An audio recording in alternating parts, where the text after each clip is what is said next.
चलो भाई शांत हो जाओ। बनाया भाई सवाल तुमने?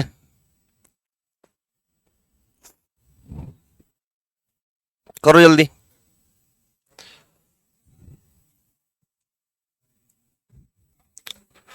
कर नहीं रहे हैं? हाँ। आज भाई सिटिंग अरेंजमेंट की लास्ट क्लास है, ठीक है। और मंडे को हम नया चैप्टर स्टार्ट करेंगे, कैलेंडर या फिर कोई दूसरा, ठीक है ना। चलो देख लेंगे जैसा भी होगा है कैलेंडर, चलो देख लेंगे जैसा भी होगा। तो चलिए भाई शुरू करें। चलिए क्वेश्चन नंबर 16। इससे पहले हमने 15 सवाल कर चुके टाइप सेकंड के और 36 सवाल हमने किए टाइप फर्स्ट के। उनमें किसी बच्चे को कोई डाउट तो नहीं होगा? ठीक है। तो चलो भाई क्वेश्चन नंबर 16। 8 दोस्त A B C D E F G और एच विद्यालय में प्रार्थना के दौरान 4-4 के हिसाब से दो पंक्तियों में खड़े हैं। 4-4 के हिसाब से दो पंक्तियों में खड़े हैं। कह रहा कि एच डी के बाद है, सी ए के बिल्कुल पहले है, ई बी के बाद है, सी और जी दोनों पंक्तियों में एकदम आगे हैं, एफ जी और बी के बीच में है, दोनों पंक्तियों में तीसरे स्थान पर कौन दो खड़े हैं। कितनों ने कर लिया सवाल बताओ, कौन कौन खड़ा है?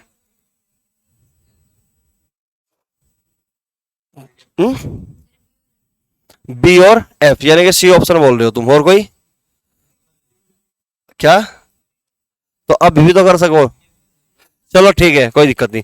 तो ये एसएससी 2019 में पूछा हुआ सवाल है। देखो इस पूरे क्वेश्चन में ये बताओ, फेस की डायरेक्शन दी किसी की? फेस की डायरेक्शन तो नहीं दी ना किसी की भी। तो अगर फेस की डायरेक्शन नहीं दी, देखो एक बात समझना, अगर किसी भी क्वेश्चन में ये ना बताया जाए कि कौन किस दिशा में देख रहा है, समझ रहे बात को, तो हमेशा उत्तर की ओर देखना, ठीक है ना। उसका फायदा ये होगा कि जो उत्तर दिशा में खड़ा होगा ना व्यक्ति, उसका दाया बाया वही होगा जो तुम्हारा खुद का होगा। बात समझ में? इसका फायदा बस केवल इतना है, ठीक है ना। तो चलिए यहाँ पे तो बात हो ही नहीं रही इस बारे में। तो यहाँ पे देखिए सवाल की शुरुआत कहां से की जाए। कह रहा है कि 4-4 के हिसाब से दो पंक्तियों में खड़े हैं, एच डी के बाद है, एच डी के बाद है। तो यहाँ पे मैं पॉइंट बना के लिख रहा हूं कि एच जो है ना वो डी के बाद है। क्वेश्चन की शुरुआत इस पॉइंट से नहीं हो सकती कि एच डी के बाद है। अब हमें तो नहीं पता ना कहां खड़ा, शुरू में खड़ा कि बाद में खड़ा। तो इसको मैंने पॉइंट में बना के लिख दिया कि जो एच है ना वो डी के बाद है। तो डी के बाद कौन है भाई? एच है। ये पॉइंट बनाया मैंने, यहां पे लिख दिया, ठीक है। अब ध्यान दो, क्वेश्चन में कह रहा है कि जो सी है ना वो ए के बिल्कुल पहले है। तो सी ए के पहले है, ये भी पॉइंट बना के लिख दिया मैंने, सी जो है वो ए के पहले है, ठीक है भाई। आगे बढ़ो। ई बी के बाद है, कह रहा है कि जो ई है वो बी के बाद है। तो बी के बाद कौन है? ई। ई बी के बाद है। कह रहा है कि सी और जी दोनों पंक्तियों में एकदम आगे है। तो क्वेश्चन की शुरुआत तो इस पॉइंट से होगी, क्योंकि हमें पता लग गया ना कि सबसे आगे कौन है, उनसे पहले कोई है ही नहीं, इसका मतलब, ठीक है ना। सी और जी दोनों पंक्तियों में एकदम आगे है। तो मैंने सी को यहां लिख दिया और जी को यहां लिख दिया कि सी और जी दोनों पंक्तियों में आगे है, यानी कि इसके इधर सी के इधर ना तो कोई है ना जी के इधर कोई है, ठीक है ना। और हर पंक्ति में 4 लोग बैठे हैं। सी को तुम चाहे नीचे बना लो चाहे जी को ऊपर ऊपर कर लो, ठीक है ना, क्योंकि यहाँ पे कोई दिशा नहीं दी गई कि भाई सी दक्षिण में देख रहा है या जी उत्तर की ओर देख रहा है, ऐसा कुछ बताया नहीं गया। तो मर्जी है तुम्हारी, जब कुछ ना बताया जाए तो कैसे भी बना सकते हो, कोई दिक्कत तो नहीं, ठीक है ना। तो कह रहा है कि सी और जी दोनों पंक्तियों में एकदम आगे है। क्लियर होगी बात यहाँ पे, ठीक है। तो इसका मतलब 1 2 3, 3 इधर है, 1 2 3, 3 इधर है, समझ रहे बात को, 3 इधर है और 3 ही इसमें इधर है। तो टोटल 4 ऊपर 4 नीचे, कोई दिक्कत तो नहीं। अब क्वेश्चन में देखो सी के बारे में कोई इंफॉर्मेशन मिली क्या? तुम्हें मिल रही है ना, सी सबसे पहले है, सी के बाद कौन है? ए। तो सी के बाद कौन है भाई? ए। तो ए यहां पे आ गया, कोई डाउट तो नहीं किसी को। जी के बारे में कोई इंफॉर्मेशन है यहाँ पे? नहीं है, और कोई इंफॉर्मेशन नहीं है। तो इसका मतलब ये वाला पॉइंट हमारा खत्म हो गया, ये हमने काट दिया, कोई दिक्कत तो नहीं। बी और ई और डी और एच के बारे में अभी कुछ नहीं पता। आगे बढ़ो। कह रहा है कि जो एफ है ना वो जी और बी के बीच में है। एफ का है भाई? जी और बी के बीच में है। जी ये रहा, जी और बी के बीच में कौन होगा? एफ। तो एफ यहां पे आ गया। अब ये बताओ, यहां पे बी के बारे में इंफॉर्मेशन है कि बी के बाद ई है। तो ये वाला पॉइंट खत्म हो गया कि बी के बाद कौन है भाई? ई है। तो ई तो यहां पे आ गया, कोई दिक्कत तो नहीं। अब हमारे पास 2 ही जगह बची और 2 ही स्थान बचे, 2 ही आदमी बचे, डी और एच। हमें पता है एच जो है डी के बाद आएगा। तो इसका मतलब डी कहां पे है? यहां पे है, और एच कहां पे है? यहां पे। तो सबसे पहले तुम्हें यह पता करना होगा कि सवाल की शुरुआत कहां से होगी, समझ रहे बात को। तो इस तरीके से क्वेश्चन सोल्व हुआ हमारा, कोई डाउट तो नहीं किसी को? क्लियर होगी बात, ठीक है ना। तो अब क्वेश्चन में क्या पूछा गया था? देखो ये एक दूसरे के विपरीत हो गए, ये भी एक दूसरे के विपरीत, ये भी एक दूसरे के विपरीत। तो क्वेश्चन में पूछा गया कि दोनों पंक्तियों में तीसरे स्थान पर, दोनों पंक्तियों में तीसरे स्थान पर कौन से दो खड़े हैं? तो तीसरे स्थान पर डी खड़ा है और इधर बी खड़ा है। बात समझ में आई? तो आंसर क्या होगा? डी और बी, यानी कि डी ऑप्शन हमारा करेक्ट आंसर होगा। क्लियर होगी बात यहां तक? ठीक है। इस सवाल में कोई डाउट है तो मेरे से एक बार फिर से पूछ लो, मैं बता दूंगा। जल्दी बताओ, शिवानी बताओ, कोई डाउट है? चलो नोट कर लो फटाफट। तो इस क्वेश्चन को यहां से शुरुआत नहीं करना है एच डी, इस तरीके से सवाल की शुरुआत इस पॉइंट से हुई, क्योंकि ये हमारा इंपॉर्टेंट पॉइंट है यहाँ पे कि सी और जी दोनों पंक्तियों के एकदम आगे है। इस बात का मतलब है सी और जी कॉर्नर पर है ना? इसके इधर कोई है ही नहीं, सबसे आगे इधर है, सबसे पीछे इधर है। आगे और पीछे के हिसाब से क्वेश्चन सोल्व होगा, कोई दिक्कत तो नहीं। चलो नेक्स्ट क्वेश्चन की ओर बढ़ो भाई। नोट कर लिया सबने? क्वेश्चन नंबर 2 देखो भाई, 6 व्यक्ति 2 कतारों में इस प्रकार बैठे हैं कि प्रत्येक कतार में 3 व्यक्ति हैं। ठीक है, वे एक दूसरे की ओर मुंह करके बैठे हैं, यानी कि 2 पंक्ति है, प्रत्येक पंक्ति में 3 व्यक्ति बैठे हैं और एक दूसरे की ओर मुंह करके बैठे हैं। क्वेश्चन में कह रहा है कि मनिंदर किसी भी कतार के प्रारंभ में नहीं बैठा है। मनिंदर किसी भी कतार के प्रारंभ में नहीं बैठा है, तो इस बात का मतलब ये हो सकता है कि मनिंदर अगर प्रारंभ में नहीं बैठा है तो बीच में बैठा है। बात समझ में? प्रारंभ का मतलब है कॉर्नर पर नहीं बैठा, ना तो इधर से बैठा प्रारंभ में, ना इधर से बैठा प्रारंभ में। तो इस इंफॉर्मेशन ने क्या दी है? निगेटिव इंफॉर्मेशन है। इस निगेटिव इंफॉर्मेशन से हमें क्या पता लगा कि मनिंदर ठीक बीच में बैठा है, इसका मतलब। ठीक है ना? तो इस बात को वो ये भी बोल सकता था कि प्रारंभ में नहीं बैठा है, कि मनिंदर ठीक बीच में बैठा है, ये भी तो बोल सकता था, लेकिन नहीं बोला। निगेटिव इंफॉर्मेशन के जरिए हमें पॉजिटिव इंफॉर्मेशन मिल चुकी। ठीक है ना? आगे बढ़ो। जीवन अनूप के बाईं ओर से दूसरा है। अब तुम कहोगे सर पंक्ति 2 है भाई, दक्षिण की ओर दिखाएं या उत्तर की ओर दिखाएं? तो मैंने क्या बोला, जब कुछ ना बताया जाए तो हमेशा उत्तर रखना। क्लियर होगी बात? हालांकि कोई वो बुराई नहीं है, तुम दक्षिण की तरफ भी बना सकते हो, हमारे उत्तर पे कोई प्रभाव नहीं पड़ने का। जब कुछ ना बताया जाए तो समझ जाओ कि जैसे मर्जी वैसे बैठाओ। ठीक है ना? तो सवाल की शुरुआत इस पॉइंट से नहीं होगी बिल्कुल भी, समझ रहे बात को? जीवन अनूप के बाईं ओर से दूसरा बैठा है, यानी कि जहां पर एक आदमी की स्थिति, एक आदमी का स्थान दूसरे के सापेक्ष निश्चित कर दिया जाए, वहां से क्वेश्चन की शुरुआत होती है। तो यहां पे है जीवन जो है ना वो अनूप के बाईं ओर से दूसरा है। तो अगर मैं यहां पे अनूप बनाऊं, अनूप लिख दूं, अनूप के बाईं ओर से, अनूप का बायां इधर पड़ेगा। अगर मैं उत्तर की तरफ दिखवाता हूं अनूप को, अनूप के बाईं ओर कौन सा बैठा है? दूसरा बैठा है। कौन? जीवन। तो जीवन यहां पे हो गया क्या? बोलो बात सही है क्या? जीवन अनूप के बाएं दूसरा है। ठीक है, तो ये वाला पॉइंट हमारा पूरा हो गया। आगे बैठो, वो आगे देखो। मुकुल जो कि मनिंदर का पड़ोसी है, मुकुल जो कि मनिंदर का पड़ोसी है, अनूप के विकर्णत, अनूप के विकर्ण दिशा में सामने बैठा है।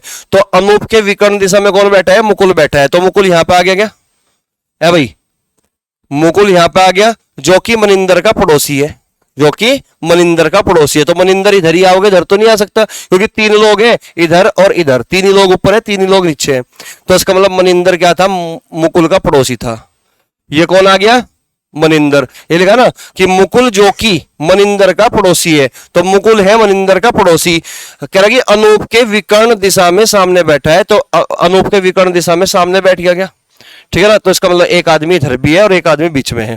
ठीक है, अब ये बताओ, सवाल के शुरू में लिखा मनिंदर किसी भी कतार के प्रारंभ में नहीं है, तो मनिंदर बीच में ही आ गया। क्लियर होगी बात? तो ये पॉइंट भी हमारा हो गया, ये पॉइंट भी हो गया। अभिषेक जीवन का पड़ोसी है, अभिषेक जीवन का पड़ोसी है, तो अभिषेक यहां पे आ गया बीच में। अभिषेक जीवन का पड़ोसी है, अभिषेक आ गया बीच में। ठीक है ना? वरुण मनिंदर के एकदम बाईं ओर बैठा है, तो वरुण यहां पे बैठेगा कि नहीं? अरे देखो बाईं ओर भी है, मनिंदर के बाईं ओर भी है, क्योंकि ये दक्षिण की तरफ देख रहे होंगे तो बायां हाथ इधर ही पड़ेगा। ठीक है ना? तो ये 3 लोग बन गए क्या? 3 ऊपर और 3 नीचे। यहां तक कोई दिक्कत तो नहीं किसी को? तो ये वाला पॉइंट भी हमारा खत्म और ये वाला पॉइंट भी हमारा खत्म। तो कह रहा कि तो बताइए अभिषेक के सामने कौन बैठा है? तो अभिषेक के सामने कौन बैठा है? मनिंदर बैठा है। ये हमारा सवाल का उत्तर आ गया। कोई दिक्कत तो किसी को नहीं? समझ में आ गए सबके? ठीक है ना? अगर जीवन अभिषेक अनूप को ऊपर बनाओगे तो भी हमारा आंसर नहीं बदलेगा, सेम रहेगा क्वेश्चन में, कोई बदलाव नहीं हो सकता। आगे समझ में? तो पेपर में बैठ के इस तरीके से ऐसे क्वेश्चन अगर आया जहां पे दिशा का कोई ज्ञान ना हो, दिशा के बारे में ना बताया गया हो, है ना, डायरेक्शन के बारे में ना बताया गया, तो अपनी मर्जी से तुम नॉर्थ में बैठाओ, नॉर्थ से शुरू कर दो क्वेश्चन को बनाना। क्लियर होगी बात यहां तक? चलो नोट कर लो फटाफट। हो गया, नोट कर लिया भाई।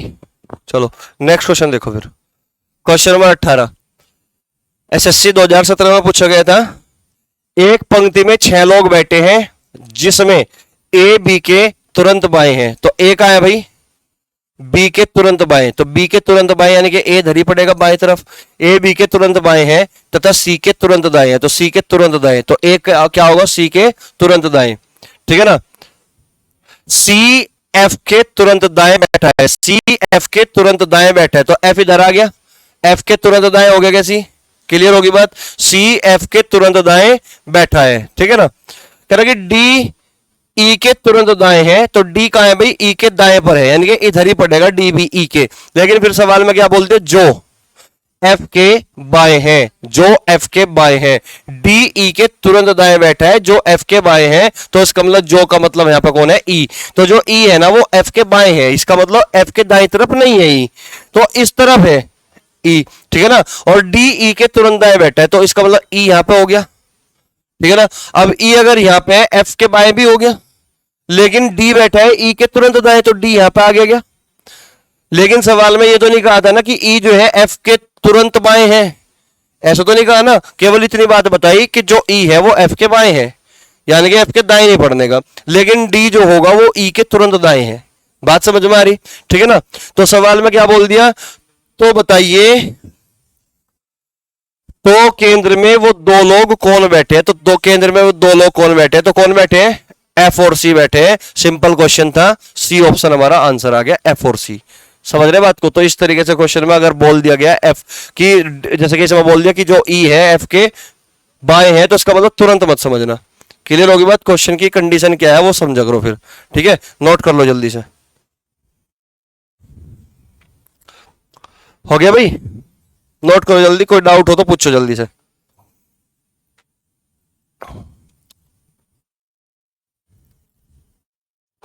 हो गया, चलो नेक्स्ट क्वेश्चन, क्वेश्चन नंबर 19। 6 लड़के P Q R S T तथा यू एक पंक्ति में उत्तर की ओर मुख करके खड़े हैं। भाई 6 लड़के हैं, कह रहा कि पी तथा क्यू पहले या दूसरे स्थान पर नहीं है, आर तथा एस हमेशा साथ है, यानी कि आर और एस दोनों पड़ोसी एक साथ रहते हैं, तथा आर एक छोर पर है, आर जो है एक कॉर्नर पर है ना, एक छोर पर है। आर के दाएं एस नहीं है, पश्चिमी छोर पर कौन खड़ा है। तो पहले बताओ कितने लोग हैं, 6, तो भाई 6 लोग हैं, 1 2 3 4 5 6। यहाँ पे सवाल की कंडीशन कुछ और है, तो उसके हिसाब से हमने यहाँ पे साइन लगा लिया, ठीक है ना। तो क्वेश्चन में क्या बोल दिया कि भाई जो पी और क्यू है ना वो पहले या दूसरे स्थान पर तो है नहीं, तो पी ना तो यहाँ बैठ सकता ना यहाँ बैठ सकता, पहले दूसरे स्थान तो खत्म हो गए, ठीक है ना। तो पहले दूसरे स्थान पर नहीं है, आर तथा एस हमेशा एक साथ है, तो आर और एस यहां पे भी आ सकते हैं, लेकिन सवाल में फिर बोल दिया आर एक छोर पर बैठा है, तो उसका मतलब आर इधर भी आ सकता है, आर इधर भी आ सकता है। बात समझ में आई। लेकिन पी और क्यू तो नहीं आ सकते ना यहाँ पे, पी और क्यू बाद के 4 स्थान में से कोई से 2 स्थान पे है, क्लियर होगी बात, ठीक है ना। लेकिन आर कॉर्नर पर है, आर इधर भी आ सकता है और आर इधर भी आ सकता है, बात समझ में आई। लेकिन ये कह रहा क्वेश्चन में कि आर के दाएं एस नहीं है, अगर मैं आर को यहां पे बैठा दूं तो एस तो नहीं आ सकता, इधर दाएं तो नहीं आ सकता। तो इस बात का मतलब ये हुआ कि आर हमारा कहां है, इस कॉर्नर पर है, और एस का है भाई हमारा इस कॉर्नर यहां पे है, ठीक है ना, क्योंकि आर और एस दोनों एक साथ बैठे हैं, ये भी बात कही। और आर कॉर्नर पर है लेकिन एस आर के दाएं नहीं है, इसका मतलब बाएं तो बैठ सकता है। बात समझ में आ रही, कोई दिक्कत तो नहीं है ना। अब ये बताओ पी और क्यू तो यहां पर नहीं आ सकते ना, तो पी और क्यू के लिए 2 स्थान है, ठीक है ना। तो सवाल में क्या पूछा, पश्चिमी छोर पर कौन खड़ा है, पश्चिमी छोर पर कौन खड़ा है। मुझे ये बताओ पी और क्यू के बारे में कोई और इंफॉर्मेशन दी गई क्या, नहीं, तो इसका मतलब पी यहां पे है तो क्यू यहां पर होगा, लेकिन यहां पे हमारा क्यू भी तो आ सकता है, यहां पे पी भी तो आ सकता है। बात समझ में, क्योंकि हमें तो नहीं पता ना पी इधर है कि इधर है, नहीं पता ना। अब यहां पे कौन आ सकता है, कौन बचे भाई, एक तो टी बच गया और एक यू बच गया। इसका मतलब अगर यहां टी है तो यहां पे यू होगा, लेकिन अगर यहां पे यू है तो यहां पे क्या होगा, टी होगा। इसका मतलब यहां पे ना पॉसिबिलिटी 2-2 की है, ठीक है ना। इस तरीके से हमारा डायग्राम बनेगा ये, ठीक है। यहां तक कोई दिक्कत तो नहीं किसी को। तो सवाल में पूछा गया कि पश्चिमी छोर पर कौन खड़ा है, पश्चिमी छोर पर कौन पड़ा है, क्योंकि ये ईस्ट है ये वेस्ट है, तो इसका मतलब पश्चिमी छोर पर या तो टी है या फिर यू है। तो हमारा जवाब कौन सा होगा, डी ऑप्शन। 2017 में सीपीओ में पूछा गया था क्वेश्चन, ठीक है ना। यहां तक कोई दिक्कत हो तो बताओ, जल्दी नोट कर लो फटाफट। तो क्वेश्चन को समझो, पढ़ो, फिर इसको सोल्व करो।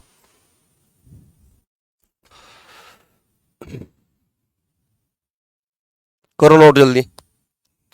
हो गया भाई?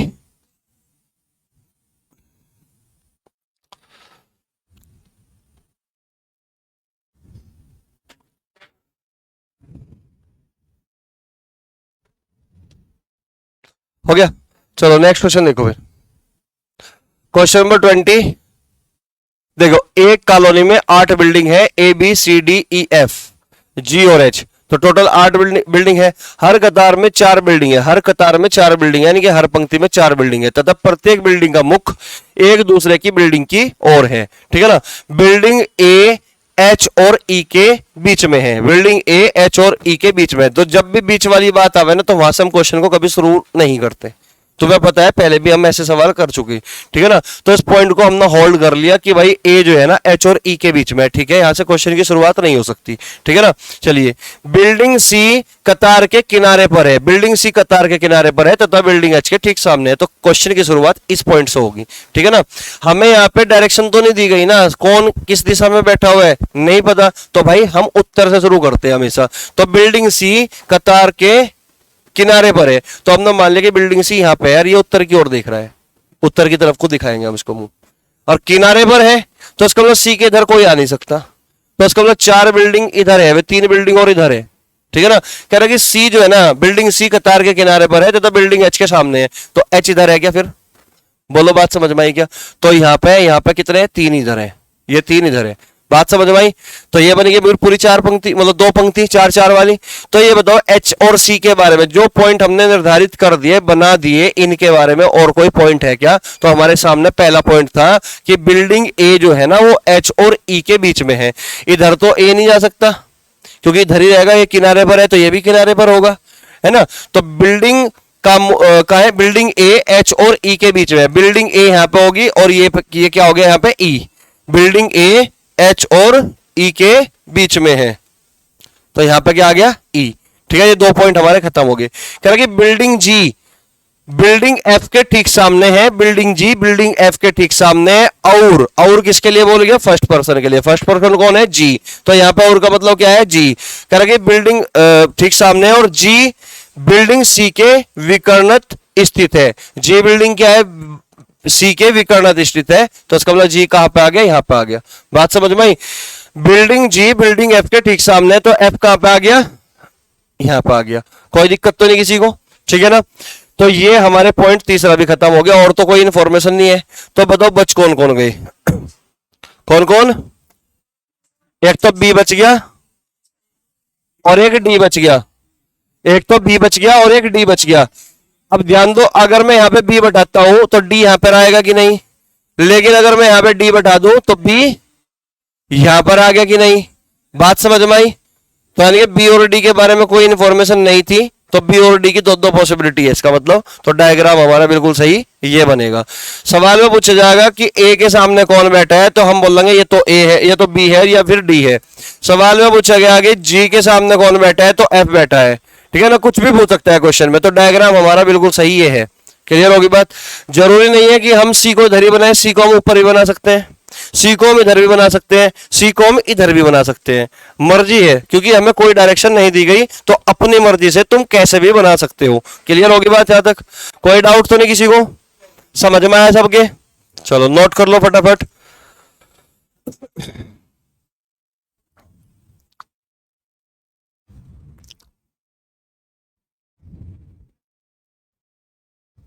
बात नहीं, चलो भाई ध्यान दो, नोट कर लिया भाई। नेक्स्ट क्वेश्चन देखिए, क्वेश्चन नंबर 21 कह रहा कि ए बी सी डी ई और एफ खाने की मेज पर आमने सामने बैठे हैं, हर और 3। बी ए और सी के बीच में है, राजनीतिज्ञ और व्यापारी एक और छोरों पर है, ई एक सैनिक अधिकारी है, सी एक प्रोफेसर है और डॉक्टर के बगल में है। व्यापारी इंजीनियर के सामने है, डॉक्टर मध्य में बैठा है और सैनिक अधिकारी के सामने है। तो बताइए कि डॉक्टर कौन है? तो बताओ भाई कौन है? कौन है डॉक्टर? बी। दिखाओ डायग्राम। डायग्राम दिखाओ।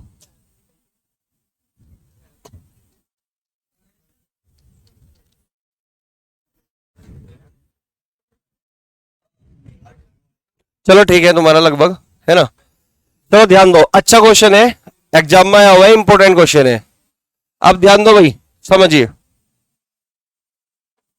देखो ए बी सी डी ई और एफ कितने लोग हैं? 6। खाने की मेज पर आमने सामने बैठे हैं, हर और 3 बैठे हैं, ठीक है। कह रहा कि बी जो है ना वो ए और सी के बीच में बैठा है। तो मैंने इस पॉइंट को लिख लिया क्योंकि बीच वाला पॉइंट है, हम कभी शुरू करते ही नहीं यहां से, है ना। बी कहां बैठा है? ए और सी के बीच में बी बैठा है। इस पॉइंट को मैंने लिख दिया कि बी भाई ए और सी के बीच में बैठा है। राजनीतिज्ञ और व्यापारी एक और छोरों पर है। मुझे यहां से पता लग गया कि जो राजनीतिज्ञ और व्यापारी है ना एक ही पंक्ति में एक छोरों पर है। तो अगर राजनीतिज्ञ में इधर बैठा दूं, है भाई, अगर मैं राजनीतिज्ञ को इधर बैठा दूं,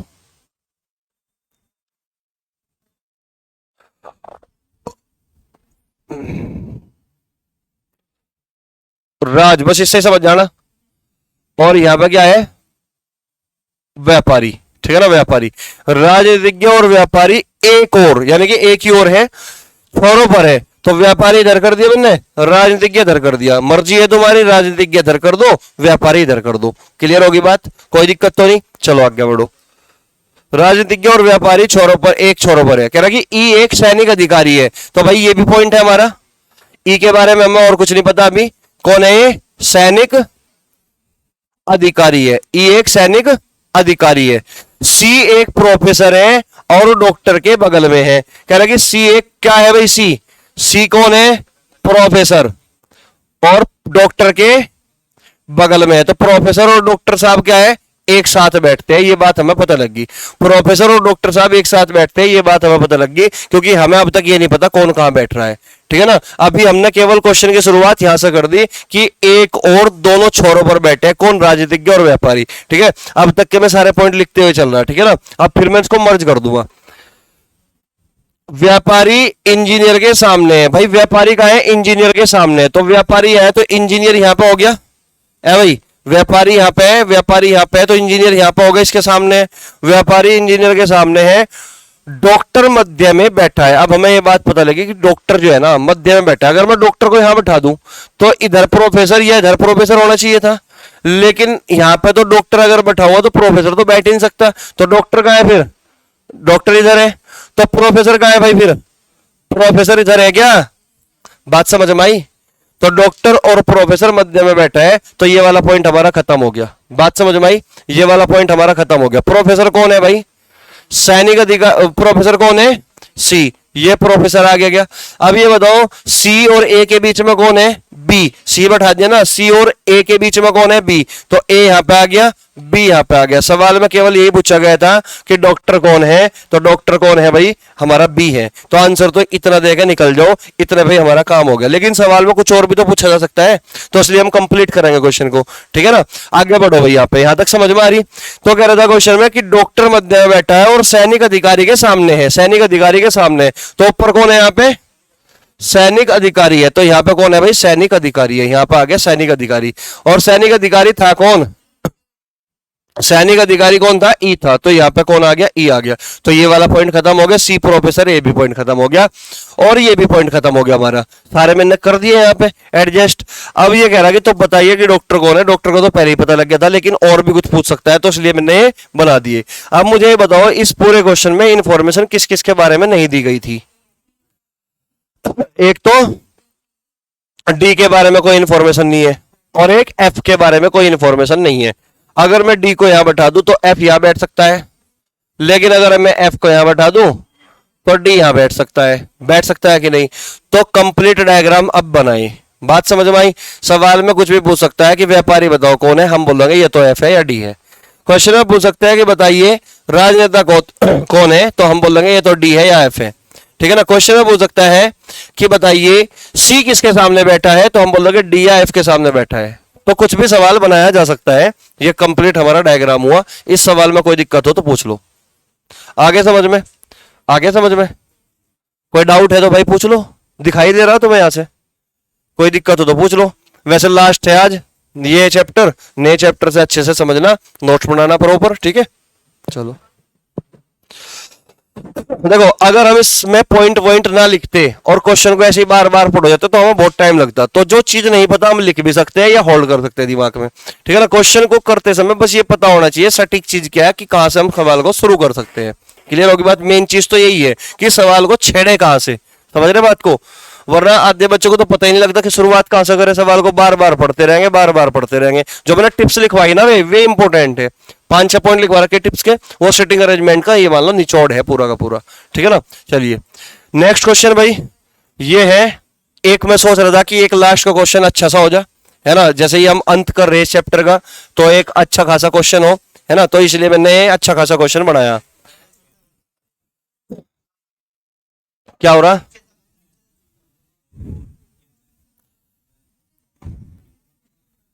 लो भाई, इतने में काम चल जाएगा तुम्हारा, ठीक है। दिख रहा होगा?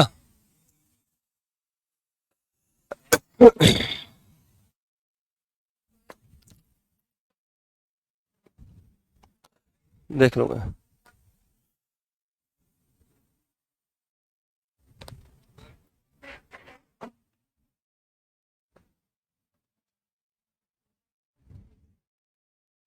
पढ़ लो एक बार। ठीक है, दिख रहा भाई, अच्छे से दिख रहा, कोई दिक्कत नहीं है, ठीक है। तो मैं दिख रहा ना सबको? मैं पढ़ के बता दूंगा, कोई दिक्कत नहीं है अगर ऐसी बात है। विभिन्न बैंकों, यथा, यथा का मतलब होता है जैसे, है ना। यह क्या है? यूसीओ बैंक, यूसीओ मतलब united commercial bank, syndicate bank, Canara bank, PNB bank, Dena bank, oriental bank, oriental bank of commerce, और उसके बाद है इंडियन बैंक और बैंक ऑफ महाराष्ट्र के 8 व्यक्ति 4-4 लोगों वाली 2 समांतर पंक्तियों में इस तरह बैठे हैं कि अगल बगल के व्यक्ति के बीच समान दूरी है। तो ऊपर जो शुरुआत में है केवल बैंकों के नाम है, ठीक है ना। 8 बैंक है, ठीक है ना। अब ये कह रहा है कि जो पंक्ति 1 है, पंक्ति 1 में कौन बैठा है? ए बी सी डी ई, ई नहीं है, डी है, 4 ही है ना। पंक्ति 1 में बैठे हैं ए बी सी डी बैठे हैं और उन सभी का मुंह दक्षिण की ओर है। तो यहां पे पॉइंट नोट करने वाली बात यह है कि पंक्ति 1 में भाई ए बी सी डी बैठे हैं और सबका मुंह दक्षिण की ओर है। तो मैं यहां लिख देता हूं पंक्ति 1, ये पंक्ति 1 बना दी, और इन सब का मुंह कहां है भाई? दक्षिण की ओर है। दक्षिण की ओर है तो इसका मतलब जाहिर सी बात है लेफ्ट इधर होगा और राइट इधर होगा। तो पंक्ति 2 में जो भी बैठेंगे उनका मुंह कहां होगा? उत्तर की ओर होगा। अगर उत्तर की ओर होगा तो इधर लेफ्ट होगा और इधर राइट होगा। यहां तक तो कोई असमंजस वाली बात नहीं है, सबको पता है, ठीक है ना। तो पंक्ति 2 में कौन बैठे हैं भाई? पंक्ति 2 में पी क्यू आर एस बैठा है और सभी का मुंह उत्तर की ओर है। सभी का मुंह क्या है? उत्तर की ओर है, ठीक है भाई। कह रहा कि इसलिए दी गई बैठने की व्यवस्था में एक पंक्ति में बैठे प्रत्येक सदस्य का मुंह दूसरी पंक्ति के अन्य सदस्य की ओर है। ये सबको पता है कि एक दूसरे के ओर ही होगा, है ना। चलिए अब क्वेश्चन की शुरुआत होती है इस पॉइंट से, ठीक है ना। अब ध्यान से समझो। कह रहा है कि सी बैंक ऑफ महाराष्ट्र के व्यक्ति के दाएं को दूसरे स्थान पर बैठा है। यहां से शुरुआत होगी क्वेश्चन को, जहां पर किसी एक व्यक्ति की स्थिति दूसरे के सापेक्ष निश्चित हो जाए, निर्धारित हो जाए। हमेशा क्वेश्चन की शुरुआत तो वहीं से होती है, समझ रहे बात को।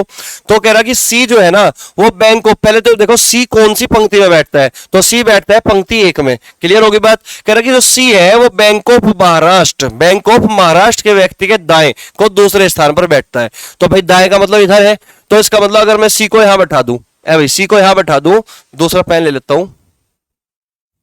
अगर मैं सी को यहां बैठा दूं तो ये दूसरे स्थान पर है ना किसके? बैंक ऑफ महाराष्ट्र, पहला दूसरा। तो यहां पे कौन है? Bank of Maharashtra, bank of Maharashtra.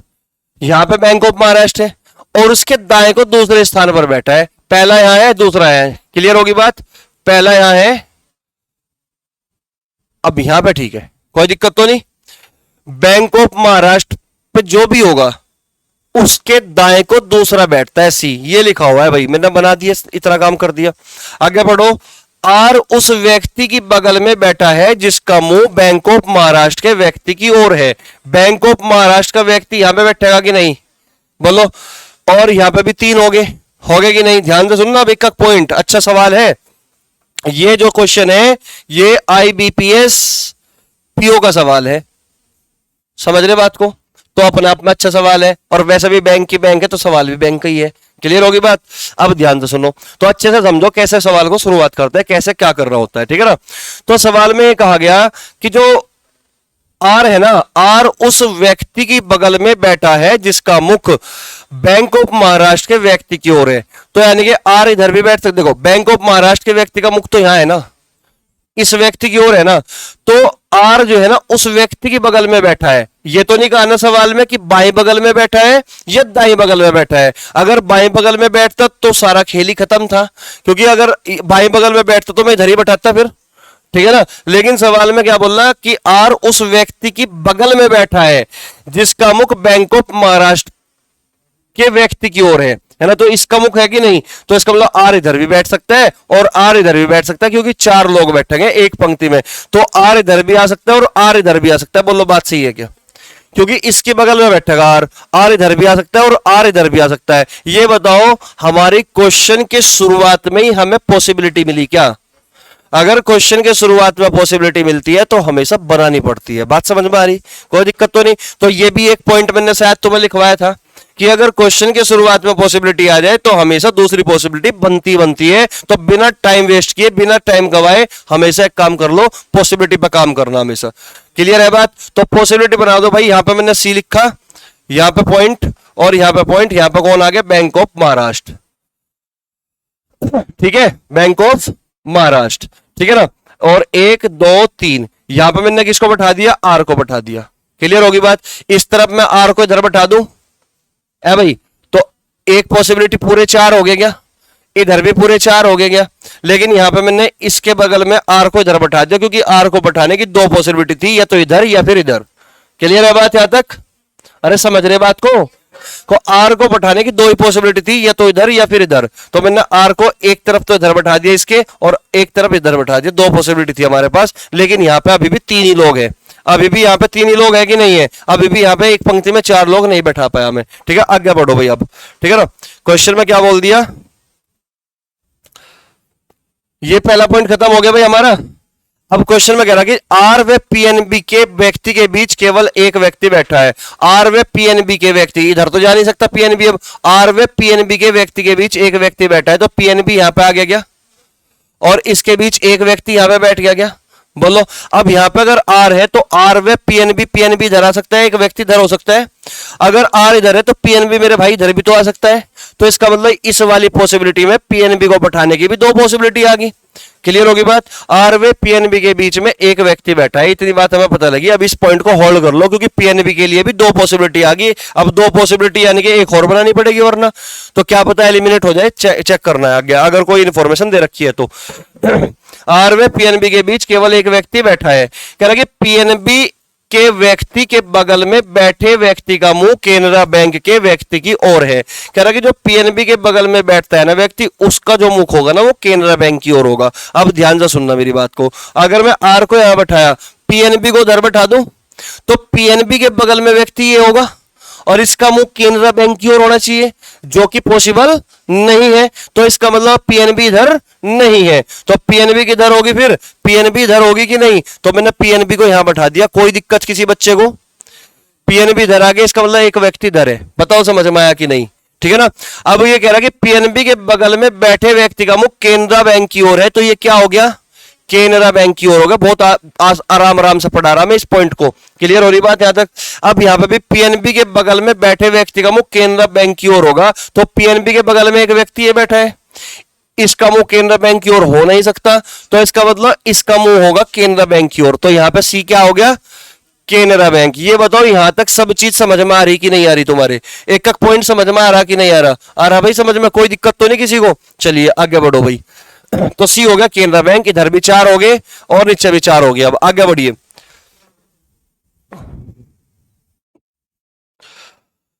हमारा दूसरा पॉइंट खत्म हो गया भाई। अब तीसरा पॉइंट पाओ। UCO, United commercial bank United commercial bank के व्यक्ति का जो मुंह है ना वो ओरिएंटल बैंक ऑफ कॉमर्स के व्यक्ति की ओर है, तो इसका मतलब यूसीओ और ओबीसी, यूसीओ और ओबीसी ये दोनों एक दूसरे के विपरीत है। देखिए यूसीओ और ओबीसी आ सके क्या यहाँ पे? अगर यहां यूसीओ है तो वहां ओबीसी नहीं आ सकता, यहां अगर यूसीओ है तो ओबीसी नहीं आ सकता, यूसीओ है ओबीसी नहीं आ सकता, इसका मतलब यूसीओ ओबीसी यहां होगा, है ना। अगर यूसीओ वहां पे है तो ओबीसी नीचे है, अगर यूसीओ नीचे है तो ओबीसी ऊपर है। ठीक सेम काम यहां पे नहीं हो सकता, यहां पे नहीं हो सकता, यहां पे नहीं, तो यूसीओ और ओबीसी यहां पे, ओबीसी यहां पे होगा। क्लियर होगी बात? तो क्वेश्चन में क्या बोल दिया, यूसीओ बैंक के व्यक्ति का मुंह ओरिएंटल बैंक ऑफ कॉमर्स के व्यक्ति की ओर है, R Oriental bank of Commerce से नहीं है, R Oriental bank of Commerce से नहीं है, तो इसका मतलब यूसीओ से होगा, यूनाइटेड कॉमर्शियल बैंक से होगा। तो ये ओबीसी ओरिएंटल बैंक है ना, ओबीसी यहां पे ओबीसी ऊपर चला गया, कोई दिक्कत तो नहीं, ठीक है ना। यहां पे आर ओबीसी से नहीं है, ओरिएंटल बैंक ऑफ कॉमर्स से नहीं है, तो ये ओबीसी हो गया इधर, बोलो तो ये क्या है फिर, यूसीओ है। बात समझ में आ रही? अभी दोनों सेम चल रही है बिल्कुल अच्छे से, कोई कमी नहीं आ रही कहीं पे भी, ठीक है ना। तो ये वाला पॉइंट हो गया। अब क्वेश्चन में क्या बोल रहा है, कह रहा कि पी जो है ना वो पीएनबी से नहीं है और पी का मुख बैंक ऑफ महाराष्ट्र के व्यक्ति की ओर नहीं है। पी ना तो पीएनबी से है और ना उसका मुख बैंक ऑफ महाराष्ट्र की ओर है। तो यहां देखिए भाई, पी पीएनबी से नहीं है, पी यहां तो नहीं आ सकता, और पी का मुख बैंक ऑफ महाराष्ट्र की ओर भी नहीं है, तो पी कहां है फिर? पी यहां पर है क्या? पी पीएनबी में नहीं है और पी का मुख बैंक ऑफ महाराष्ट्र की ओर नहीं है, तो पी का है फिर यहां पे है पी। बात समझ में आ रही? कोई दिक्कत तो नहीं, आगे बढ़ो। ये वाला पॉइंट हमारा यहां पे खत्म होता है, तीसरा वाला पॉइंट भी। चौथा पॉइंट पढ़ो, क्यू का मुंह देना बैंक की व्यक्ति की ओर है, क्यू का मुंह देना बैंक की व्यक्ति की ओर है। अब ये बताओ यहां पे क्यू तो नहीं आ सकता क्योंकि देना तो नहीं है ऊपर, तो इसका मतलब क्यू कहां है पे? क्यू यहां पे है और देना बैंक कहां है? यहां पे है। बताओ समझ में आया कि नहीं? अब ये बताओ क्यू का मुंह देना बैंक के व्यक्ति की ओर है, अब यहां पे बताओ क्यू, क्यू यहां तो नहीं आ सकता क्योंकि देना नहीं है ऊपर, क्यू यहां पर आओगे ना, क्यू का मुंह देना बैंक के व्यक्ति की ओर है तो देना बैंक यहां पर हो गया। बताओ समझ में आ रहा कि नहीं? यहां तक कोई दिक्कत तो नहीं, आगे बढ़ो। क्यू का मुंह देना बैंक के व्यक्ति की ओर है, जिसका मुंह एस की ओर है वह ए के बाएं बगल में बैठा है, जिसका मुंह एस की ओर है, तो एस बचा यहां पे आ गया ना, तो एस बचा यहां पे आ गया ना, ठीक है ना। जिसका मुंह एस की ओर है, एस की ओर मुंह इसका है भाई, और ये जो है ना ए की बाएं बगल में बैठा है, तो बायां हाथ इधर ही तो पड़ेगा ना, तो इसका मतलब जिसका मुंह एस की ओर है वो ए की बाएं बगल में बैठा है, ए यहां हो गया, इसके बाएं बगल में ये होगा, ठीक है ना। जिसका मुंह एस की ओर है, इसका मुंह एस की ओर, ये ए की बाएं बगल में बैठा है, ए की बाएं बगल में यानी कि यहां पे आ गया। बात समझ में आ रही? कोई दिक्कत तो नहीं किसी को? वह ए की बाएं बगल में बैठा है, हो गया यहां तक। ये वाला पॉइंट हमारा खत्म हो गया। अब देखो लास्ट पॉइंट है, बी पंक्ति के किसी भी अंतिम छोर पर नहीं बैठा, बी पंक्ति के किसी भी अंतिम छोर पर नहीं बैठा, तो बी तो यहां बैठ गया, अगर अंत में नहीं बैठ सकता तो बी यहां बैठ जाएगा, तो कौन बचा? डी, तो डी यहां पे आ गया, A B C D, D यहां पे आ गया। अब यहां पे देखते हैं, बी किसी पंक्ति के अंतिम छोर पर नहीं बैठा, तो भाई मजबूरी है बी को अंतिम छोर पर बैठाने की, अगर बी को यहां बैठाओगे तो डी इधर आओगा, अगर बी को इधर बैठाओगे तो डी उधर आओगा, इसका मतलब कुल मिला के बी हमने एंड पे बैठाई दिया ना, और हमने कहा कि एंड पर नहीं बैठता, तो अगर एंड पर नहीं बैठता तो ये पॉसिबिलिटी तो रद्द होगी, खत्म होगी। बात समझ में आई? यहां पे तो बी एंड में बैठ रहा, तो तुमने देखा कि ये जो पॉसिबिलिटी खत्म हुई है लास्ट पॉइंट से हुई, यानी कि अब तक हमें यही नहीं पता लग रहा था ये सही होगी कि ये सही होगी। बात समझ में आ रही? तो इसलिए पॉसिबिलिटी बनानी जरूरी है, अगर क्वेश्चन की शुरुआत में पॉसिबिलिटी बनती है तो। बात समझ में आई? मैक्सिमम पॉसिबिलिटी 3 बनाना है ना, लेकिन कोशिश ये करना अगर एलिमिनेट होती है तो मिनिमम तो 2 ही रखना, ठीक है ना। चलिए, तो इसका मतलब सारा काम अब उस पर करना है हमें। अब क्वेश्चन में क्या बोला, बी पंक्ति के किसी भी अंतिम छोर पर नहीं बैठा है, बैंक ऑफ महाराष्ट्र के व्यक्ति का मुंह सिंडिकेट बैंक के व्यक्ति की ओर नहीं है, बैंक ऑफ महाराष्ट्र के व्यक्ति का मुंह सिंडिकेट बैंक के व्यक्ति की ओर नहीं है, तो इंडियन बैंक की ओर होगा, तो सिंडिकेट बैंक इधर आ गया, बोलो सिंडिकेट बैंक इधर आ गया। अब ये बताओ इस क्वेश्चन में कुछ बचा क्या? सारे पॉइंट खत्म हो गए और ये सारे बन भी गए क्या? तो इसका सही डायग्राम फिर ये है। अब क्वेश्चन में वो तुमसे कुछ भी पूछ सकता है कि बताइए बी के सामने कौन है, तो एस है, बताइए पीएनबी के सामने कौन सा बैंक है, देना बैंक है। अब यहां तक बताओ कोई डाउट तो नहीं किसी को? क्वेश्चन अच्छा था, लास्ट क्वेश्चन था, अच्छा क्वेश्चन था, बैंक का क्वेश्चन था, बैंक ही बैंक हो रहा पूरे सवाल में, ठीक है ना, नोट कर लो फटाफट।